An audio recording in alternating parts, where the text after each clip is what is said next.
The ink in the pen was black. I remember staring at the tip of that expensive Montblanc rollerball, watching it hover mere millimeters above the crisp, white paper. My hand was shaking just a little bit. Not because I was scared, at least not yet, but because of the sheer magnitude of the number floating in my head. $42 million. That was the payout. That was the finish line. After 30 years of grinding my teeth into dust, missing birthdays, forgetting to date, and practically living in a warehouse that smelled like stale coffee and ozone, I had finally sold my tech logistics company. I was free. Or at least, that's what I thought as I sat at the heavy oak table in my nephew's celebration cottage. My nephew Leo was sitting across from me. He was leaning forward, his elbows digging into the wood, practically vibrating with energy. He had this wide plastic smile plastered on his face. The kind of smile that shows too many teeth and doesn't quite reach the eyes. He poured me another glass of champagne, the bubbles fizzing loudly in the sudden silence of the room. Just a few signatures, Aunt Olivia, Leo said, his voice smooth like butter left out in the sun. Just standard stuff. Transfer of the estate management, the new holding company set up. Boring legal jargon. But once you sign this, you don't have to worry about taxes, overhead, or hiring accountants ever again. I handle it all. You just sip drinks on a beach in Maui. He tapped the paper with his index finger. Right on the dotted line. The room was warm, too warm. The fireplace was roaring in the corner, crackling and popping, throwing long dancing shadows against the log walls. We were in the middle of nowhere. A secluded luxury cabin up by the lake that Leo had rented specifically for this weekend. He said it was to honor my success. He said family needed to be the first ones to toast the matriarch of the clan. It sounded sweet. It sounded like the nephew I used to babysit, the one who used to scrape his knees and come running to me for a band-aid. But looking at him now, in his crisp polo shirt and that desperate gleam in his eyes, I felt a prickle of unease crawling up the back of my neck. This is a crazy story and it gets messy fast, but before I tell you exactly what happened next, I want to do a quick check-in. I'm sharing this because I want everyone to learn from my near disaster. Pause the video for a second and drop a comment down below. Tell me where you are watching this from and what time it is right now. Are you watching this in bed at midnight? Are you on your lunch break? Let me know in the comments. I love seeing how far these stories travel. Okay, back to the cabin. So the pen is in my hand. The champagne is bubbling. And then there was Maya. Maya was Leo's girlfriend of about 2 years. Usually she was a bright, chatty girl.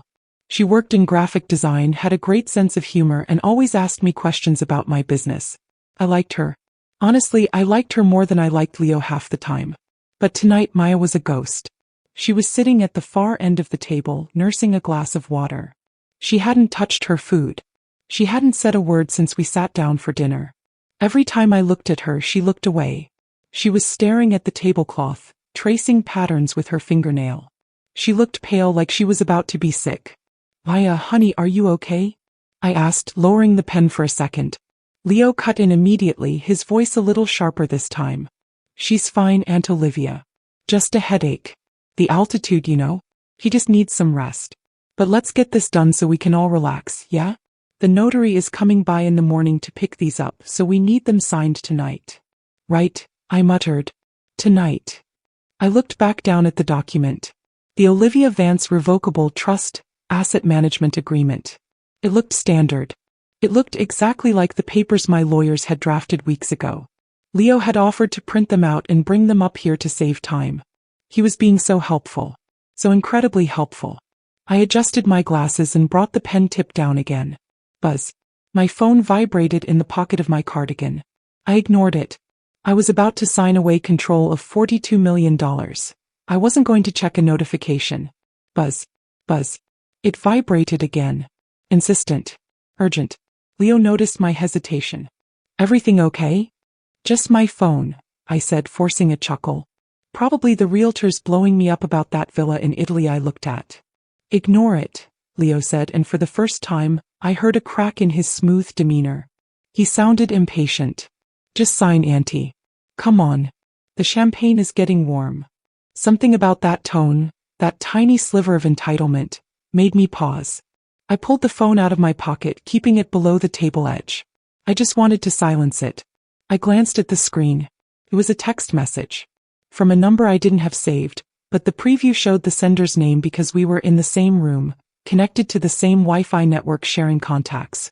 Or maybe I did have it saved and just didn't recognize it in the dim light. It was from Maya.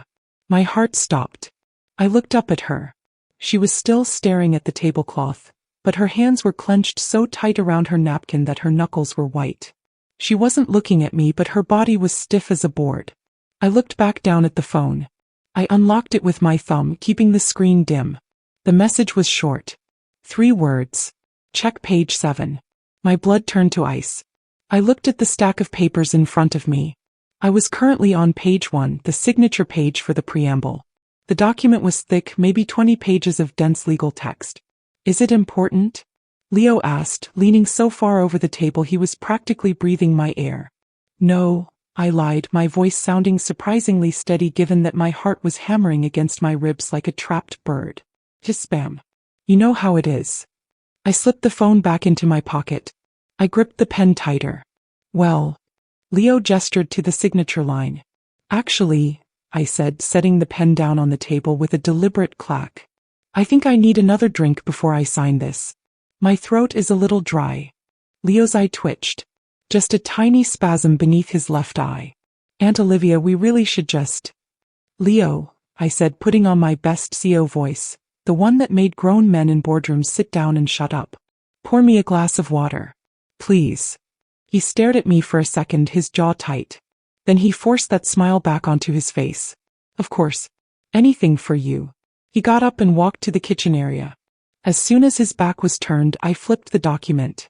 Page 2. Page 3. My fingers felt clumsy. I glanced at Maya. She raised her head just an inch, her eyes locking onto mine. She gave a barely perceptible nod, her eyes wide with terror. Page 4. Page 5. Page 6. I turned to page 7. At first glance, it looked like a standard power of attorney clause. But then I saw it. Buried in the middle of paragraph 4, in a slightly smaller font that you'd miss if you were just skimming. Grants the trustee, Leo Vance, full, irrevocable, and immediate power to liquidate, transfer, or gift any and all assets, including the proceeds from the sale of Livitech, to personal accounts of his choosing, bypassing all previous beneficiary designations.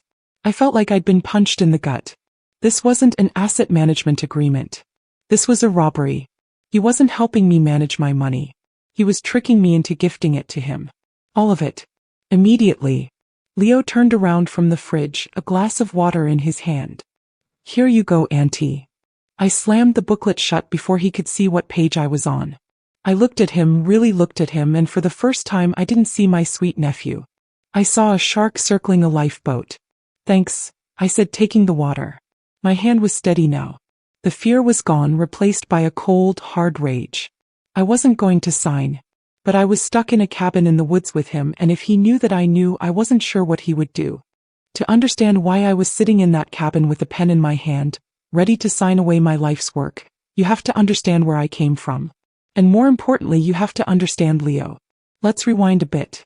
I didn't inherit my money. I didn't win the lottery. I built Livitech from the ground up. 30 years ago, I was a 22-year-old college dropout with a beat-up van and a very specific idea about how to optimize last-mile delivery routes in rural areas. While my friends were partying in Ibiza or getting married, I was eating instant noodles and arguing with truck drivers at 3 a.m. I never married. I never had kids. My baby was the company. It was my obsession, my life, and my entire identity. So when the news broke that a global logistics giant was acquiring Livitech for $42 million, it wasn't just a payday. It was the end of an era. It was like selling a limb. Suddenly, I wasn't Olivia, the CEO, anymore. I was just Olivia, the wealthy, single, 50-something aunt with too much time and way too much money. That's when the sharks started circling. You know how it is.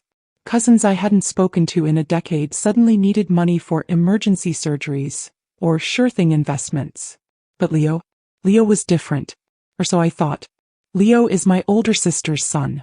My sister passed away when he was a teenager, so I always felt a special responsibility toward him. He's handsome, charming, and has that kind of charisma that makes you want to believe him.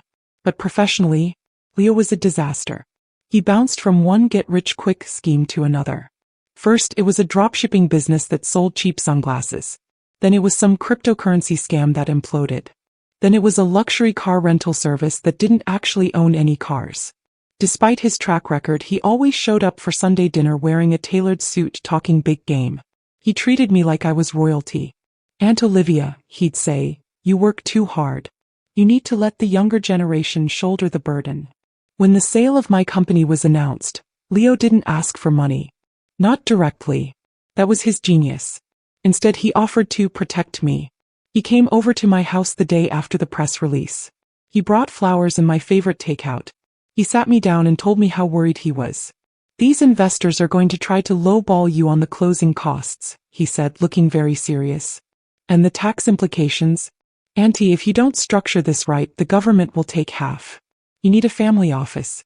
You need someone you trust to handle the transition so you don't get taken advantage of by those corporate lawyers." Sounded sensible. I was exhausted. I was burnt out. The idea of dealing with wealth management firms and tax attorneys made me want to crawl into a hole. Leo offered to be my buffer. He said he'd set up the trust, handle the paperwork, and coordinate with the lawyers. He made it sound like he was doing me a massive favor. And then there was Maya. Maya was the variable Leo hadn't calculated for. She had been dating Leo for 2 years, and honestly, she was the best thing that ever happened to him. She was a graphic designer, quiet, artistic, and incredibly observant. She wasn't impressed by Leo's flashiness. In fact, I often caught her rolling her eyes when he started bragging about his business connections. I liked Maya. We bonded over books and gardening. She was the only one in the family who asked me how I felt about selling the company, not just what I was going to buy with the money. A week before the cabin trip, Leo pitched the idea. "Let's go to the lake house," he said. "Just family. Me, you, and Maya. We'll have a barbecue, pop some champagne, and I'll bring the final paperwork for the trust setup. We can sign it in a relaxed environment, away from the suits and the city noise. You deserve a celebration." I agreed. I wanted to celebrate. I wanted to believe that my nephew was stepping up to be the man I always hoped he'd be. The drive up to the cottage was the first red flag, though I didn't see it at the time. Leo insisted on driving my car, my vintage Mercedes convertible. He drove too fast, aggressive, cutting people off, acting like he owned the road. Maya sat in the back seat, silent. Usually she'd be pointing out cows or funny road signs, but she was just staring out the window, wearing oversized sunglasses. At one point we stopped for gas. Leo went inside to buy snacks. I turned to Maya. "Excited for the weekend?" I asked. She flinched. Literally flinched. She took off her sunglasses and I saw that her eyes were red and puffy, like she'd been crying. "Yeah," she said, her voice tight. "It'll be interesting." "Are you and Leo okay?" I asked gently. She hesitated. She looked at the gas station door, checking if Leo was coming back. Leo is very focused right now, Olivia. He has a lot riding on this weekend. Just be careful with the champagne, okay? You know how it goes to your head." It was a weird comment. Be careful with the champagne. I laughed it off. "Don't worry, I can hold my liquor." She didn't smile back. She just put her sunglasses back on as Leo came strutting out of the store, tossing a bag of beef jerky in the air. "Road trip fuel," he yelled, jumping back into the driver's seat. "Next stop, Freedom. And Olivia, you are going to love this place. It's totally isolated. No neighbors for miles. Just us and the money." He laughed. I laughed. Maya stayed silent. That feeling of isolation he bragged about. That was exactly what he wanted. He wanted me alone. He wanted me comfortable. And he wanted me far away from anyone who could read a legal contract better than he could. By the time we got to the cottage and settled in, the dynamic was set. Leo was the master of ceremonies, pouring drinks, lighting the fire, playing the role of the devoted nephew. Maya was the ghost in the corner. And I was the mark. The tired, trusting aunt who was supposedly about to sign away $42 million because she didn't want to read 20 pages of boring legal jargon. But he forgot one thing. You don't build a logistics empire by being blind to details. And you certainly don't survive 30 years in business without learning how to spot a liar. I just needed a push to see it. And that text message on page 7? That was the push. The room was dead silent, save for the crackling fire. I had the glass of water in my hand, the condensation cold against my palm. My heart was thumping a heavy, panicked rhythm against my ribs, but my face? My face was stone. That's the thing about business, you learn to wear a mask. I had just realized my beloved nephew was trying to steal $42 million from me, but I couldn't let him know that I knew. Not yet. We were miles from the nearest town, no cell service except for the Wi-Fi he controlled, and I was an older woman alone with a desperate man. I took a slow sip of water. Leo, I said, setting the glass down with a deliberate thud. I can't sign this on an empty stomach. My blood sugar is dropping. I get foggy when I'm hungry. Leo's smile faltered. Just for a millisecond, his lip curled in annoyance. Andy, it takes 2 seconds. Just sign and we'll feast. I bought those dry-aged ribeyes you love. I can't, I said, shaking my head and pushing the papers away. Not too far, just enough to show resistance. You know my rule. No big decisions when I'm hangry. Remember when I almost fired my VP because I hadn't had lunch? We laughed about that for years. I forced a chuckle. It sounded brittle to my own ears, but Leo bought it. He let out a frustrated sigh, running a hand through his perfectly gelled hair. Fine, he said, standing up abruptly. The chair screeched against the floorboards. Fine. We eat first. But right after dessert we sign. No excuses. The courier is coming at 8 a.m. sharp to run these to the city. Deal, I lied. We moved to the patio for the barbecue. The sun was setting, casting long, bloody streaks of orange across the lake. It should have been beautiful. Instead, it felt like a prison yard. Leo manned the grill, tongs in one hand, beer in the other. He was manic now. That smooth operator mask was slipping. He was talking too fast, too loud. You know, Aunt Olivia, he shouted over the sizzle of the steaks. This trust is going to change everything. We can finally invest in real things. Crypto is bouncing back, you know? And I've been looking at this development project in Dubai. High risk but massive yield. He was already spending it. He hadn't even gotten the signature yet, and he was already mentally liquidating my life's work to buy condos in Dubai. I sat at the patio table, clutching my cardigan around me. Maya was setting the table, her movements mechanical. Clink of a fork. Clink of a knife. She wouldn't look at me. I needed to talk to her. I needed to know how deep this went. Was she in on it initially? Did she get cold feet?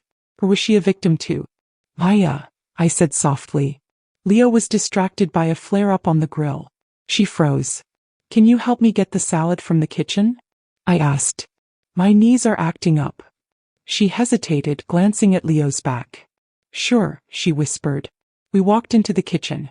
As soon as we were out of earshot, the air in the room changed. It felt heavy, suffocating. Maya turned to me, her eyes wide and wet. She looked like a deer caught in headlights. You saw it, she mouthed. No sound. I nodded. Page 7. She let out a shaky breath, grabbing the counter for support. He's crazy, Olivia. He's in debt. Massive debt. Gambling. Loan sharks. People who break legs. He promised them he'd have the money by Monday. If you don't sign. He's desperate, I finished for her. The realization hit me like a bucket of ice water. This wasn't just greed. This was fear. Leo was cornered, which made him infinitely more dangerous. He printed 2 versions, Maya whispered, speaking so fast the words tripped over each other. He showed you the clean one earlier. He swapped them when you went to the bathroom. He thinks you're too trusting to check again. He told me if I said anything he'd ruin me. He has photos. Private things. My blood boiled. My hands curled into fists. That little weasel. We need to leave, Maya said, tears spilling over. We have to take the car. We can't, I hissed. He has my keys in his pocket. I saw him put them there. And if we try to run, he'll catch us. He's younger, stronger, and he's desperate. We have to play this smart. How? She pleaded. I need to delay him, I said, my mind racing, flipping through strategies like I was back in a boardroom crisis meeting. I need to stall until we can get a signal or get the keys. Just keep playing the role, Maya. Don't let him know we spoke. If he suspects you, we're both in trouble. Hey. Leo's voice boomed from the patio door. We both jumped. He was standing there holding the platter of steaks. The grease was dripping onto the floor. He looked from me to Maya, his eyes narrowing. Salad taking a long time to harvest? Just looking for the tongs, I said smoothly, grabbing a pair from the drawer. Found them. Let's eat. Dinner was a torture session. I cut my steak into tiny microscopic pieces. I chewed every bite 30 times. I talked about the weather. I talked about the lake. I asked Leo detailed questions about the marinade. Leo was practically vibrating. He checked his watch every 2 minutes. He drummed his fingers on the table. He chugged 3 beers in 20 minutes. Okay, he said finally, slamming his fork down. The sound echoed across the lake. Dinner's over. It's dark. Let's go inside and finish this. Leo, I haven't finished my potato, I protested. Forget the potato, he snapped. His face was red, flushed with alcohol and rage. We are signing the papers. No. Get inside. He wasn't asking anymore. He stood up and loomed over me.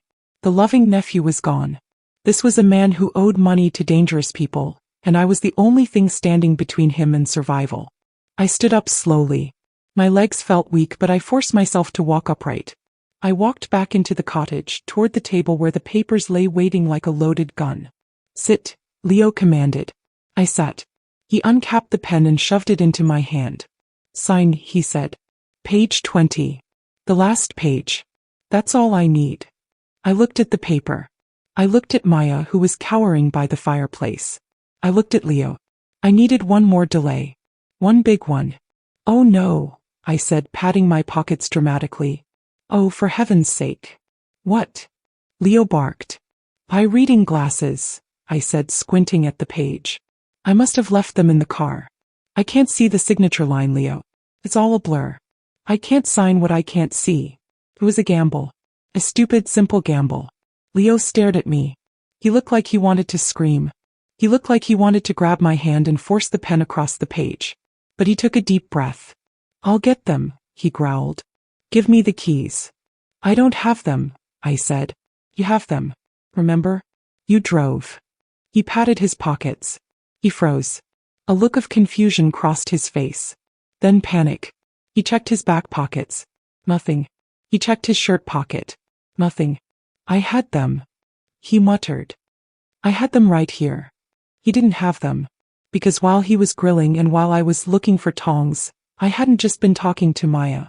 I had swiped them off the counter where he'd carelessly tossed them next to the barbecue sauce. They were currently sitting at the bottom of the kitchen trash can, buried under coffee grounds. Find them, Leo, I said, crossing my arms. I'm not signing until I can see. The sound of a sofa cushion being ripped from its Velcro backing is surprisingly loud in a silent room. Rip. Then a thud as it hit the wall. Leo was tearing the cottage apart. Literally. They have to be here, he screamed, his voice cracking. He was on his hands and knees, shoving his arm under the heavy recliner. Keys don't just vanish, Olivia. Think. Where did you put them? I sat at the table, my hands folded in my lap, watching him unravel. It was terrifying, yes, but it was also pathetic. This man, who claimed to be a financial wizard, was reduced to a sweating, cursing mess because of a piece of plastic and metal I'd buried under coffee grounds. I told you, Leo, I said, keeping my voice level, the way you talk to a spooked horse. I thought you had them. Maybe they fell out of your pocket when you were getting the charcoal. I checked the charcoal, he roared, standing up and kicking the coffee table. A ceramic vase wobbled and fell, shattering into a dozen pieces. Maya let out a small yelp from the corner. Leo spun around, his eyes wild. He pointed a shaking finger at her. You did this. What? Maya stammered, shrinking back against the stone fireplace. You've been acting weird all day, Leo snarled, stalking toward her. Quiet. 50. Did you take them? Are you trying to sabotage me? Leo, stop, I said, standing up. My chair scraped loudly against the floor. Shut up. Leo didn't even look at me. He was looming over Maya now. Give me the keys, Maya. I know you have them. You're trying to screw this up because you're jealous. You've always been jealous of my family's money. I don't have them. Maya cried, tears streaming down her face. Leo, you're scaring me. Please. I'm scaring you? He laughed, a manic, high-pitched sound. You have no idea. You have no idea what happens if I don't walk out of here with those papers signed tonight. Do you know who I owe? Do you? He grabbed her by the shoulders. That's enough. I shouted. The CEO voice was back, but this time it was fueled by adrenaline. I walked around the table, placing myself between him and the papers. Let her go, Leo. He froze. He slowly turned his head to look at me. His eyes were red-rimmed, desperate. He looked at me, then he looked at the table where the contract lay waiting. "You're not looking for glasses, are you?" he whispered. The realization washed over his face. The panic was replaced by something colder. Suspicion. "No," I said. I didn't blink. "I'm not." "You're stalling," he said, stepping away from Maya. "Why are you stalling, Aunt Olivia?" "Because I read page 7, I said. The silence that followed was absolute. It was heavy, suffocating. The fire popped, sounding like a gunshot in the quiet room. Leo's face went pale, then blotchy red. The vein in his neck bulged. "Page 7, he repeated. "Paragraph 4, I continued, locking eyes with him. "Power of attorney. Immediate liquidation rights. Bypassing beneficiaries. You aren't setting up a trust, Leo. You're robbing me. You're trying to steal $42 million to pay off your gambling debts." Maya gasped behind him. "Leo, you said it was just an investment loan." "Shut up." Leo screamed, spinning back to her. "You think I wanted this? I lost it all, okay? All of it. The crypto, the car rental business, it's gone. And these guys, they don't send letters. They send guys with baseball bats. They're coming tomorrow. The courier." "That's not a courier, Olivia. That's the collector.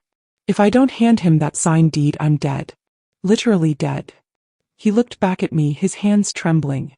"You have to sign it. Your family. You have to save me." "I am not signing that," I said firmly. "I will help you get help, Leo. We can go to the police. We can get lawyers. But I am not giving you my company proceeds to hand over to criminals." "Police." He laughed again. "There's no time for police. I need the money now." He lunged for the table. Not for the papers, but for the steak knife I had used at dinner. "Leo, no." Maya screamed. He grabbed the knife. He didn't point it at me. He pointed it at the door. He marched over and slammed the deadbolt shut. Then he dragged a heavy wooden chair and wedged it under the doorknob. "Nobody leaves," he panted, turning back to us. The knife was gripped tight in his hand. He looked like a stranger. A desperate, dangerous stranger. "Nobody leaves this cabin until that paper is signed. I don't care if you read page 7. I don't care if you read the whole thing. You're going to sign it." "Leo, put the knife down," I said, my voice shaking now. "This is kidnapping. This is assault. You're making it 10 times worse." "It's already over," he yelled. "I'm ruined if you don't sign. So what's a little kidnapping charge compared to being dead? Sit down, Olivia." He waved the knife toward the chair. "Sit down and sign the papers. No, or I start breaking things. And I don't mean vases." He looked at Maya. The threat was clear. I sat. I felt sick. My stomach was twisting in knots. I looked at Maya. She was pressed against the wall, her hand over her mouth, her eyes wide with terror. This wasn't a business deal anymore. This was a hostage situation. And the worst part? We were miles from civilization. Nobody knew where we were. Nobody was coming to save us. "Pick up the pen," Leo commanded, standing over me. I picked up the pen. My hand hovered over the paper. I looked at page 7. I looked at the signature line. "Sign it," he hissed. I touched the pen to the paper. But I didn't write my name. I wrote 3 letters. "Kill." "Don't try anything funny," Leo snapped. "Sign your name. Your real name." "I'm shaking, Leo," I said, playing the frail old lady card one last time. "You're scaring me. Give me a second."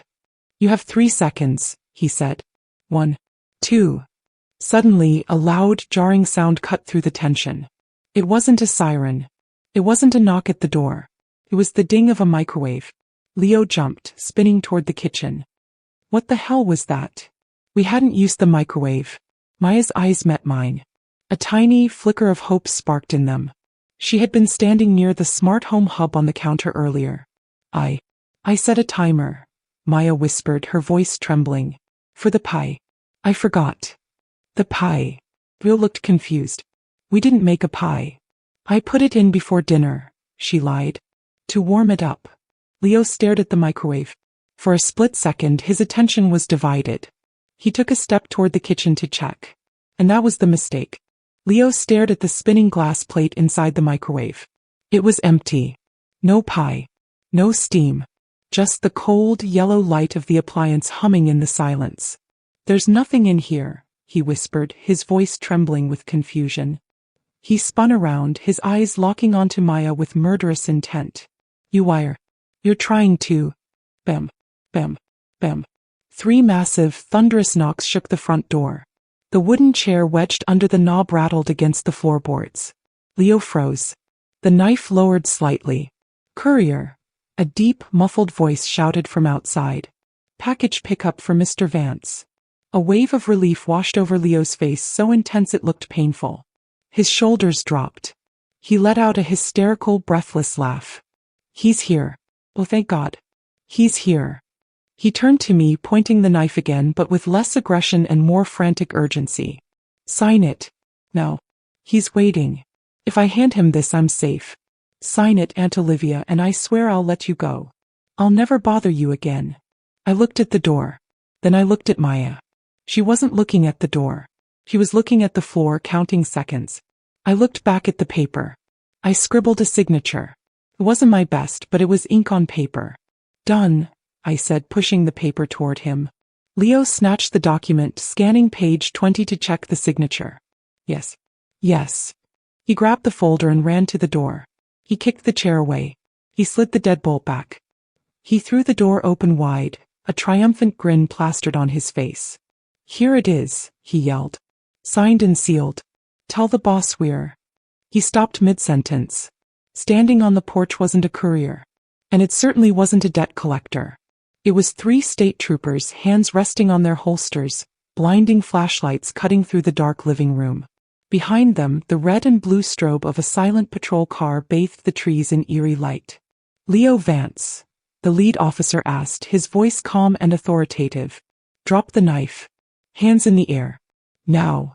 Leo didn't move. He stood there, the signed trust document in one hand, the steak knife in the other, looking like a child whose magic trick had gone horribly wrong. "Drop it," the officer barked, drawing his weapon. The knife clattered to the floor. Leo's knees buckled.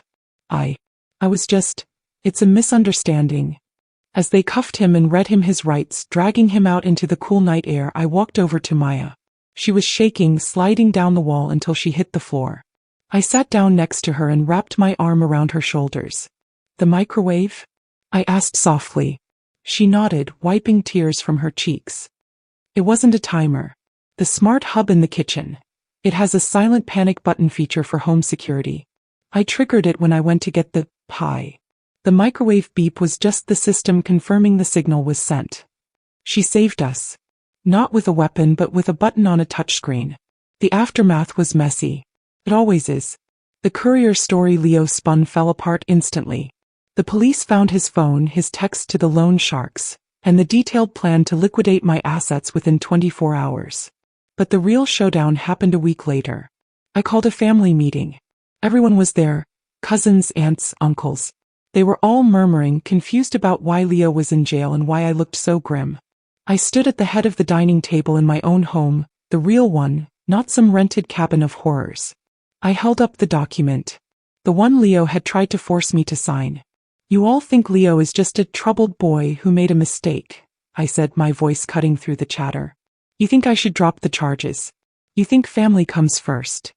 I flipped to page 7. "Read this," I said, projecting the text onto the TV screen behind me. I watched their faces change. I watched the shock, the denial, and then the horror as they realized what he had done. He hadn't just tried to steal my money. He had planned to bankrupt the family name, leave me destitute, and vanish. "He didn't invite me to a cottage to celebrate," I told them. "He invited me there to harvest me." The room went silent. The defensive Leo died right there. I didn't let the experience harden me, though. Well, maybe a little. I hired a real team of advisors. Strangers with credentials, not family members with debts. And as for Maya, she broke up with Leo, obviously. But she didn't walk away empty-handed. I didn't give her a handout, she's too proud for that. But Liviteca's new parent company was looking for a senior graphic design lead. I made a call.